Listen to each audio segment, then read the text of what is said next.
स्वामी समर्थ परब्रह्म ग्रंथाचा भाग 177वा. जातीवाचक प्रश्न विचारलास तर टाळक्यात पायताना हाणून असे उद्घट्टतेने मांडणाऱ्या स्वामींनी त्यांच्याच काळात जातीपाचीच्या भिंती गाडून टाका असे समाजाला संदेश दिला होता.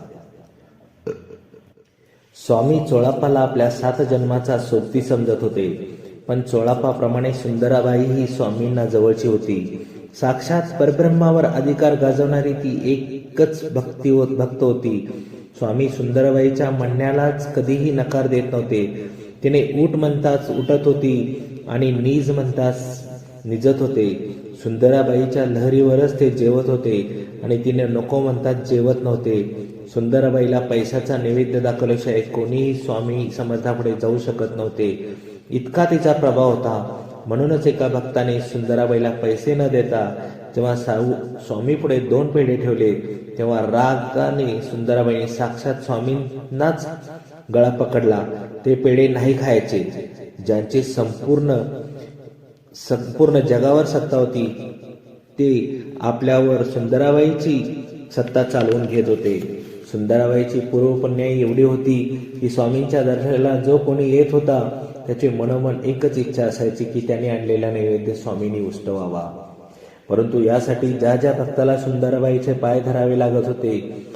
एकदा दत्त जयंतीच्या दिवशी स्वामी समर्थाच्या दर्शनासाठी अक्कलकोटी भयंकर गर्दी झाली होती. त्यातच एक सज्जन होता. त्याची इच्छा होती की श्री स्वामी समर्थांनी आपला नैवेद्याच्या ताटाला स्वीकार करावा.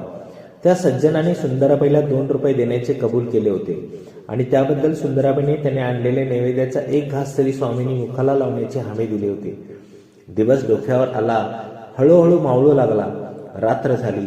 दिवसभर गर्दीमुळे स्वामींना जेवण करायलाही मिळाले नव्हते. बाळाप्पाच्या हे लक्षात आले तेव्हा घाईघाईनेच सुंदराबाईकडे आले.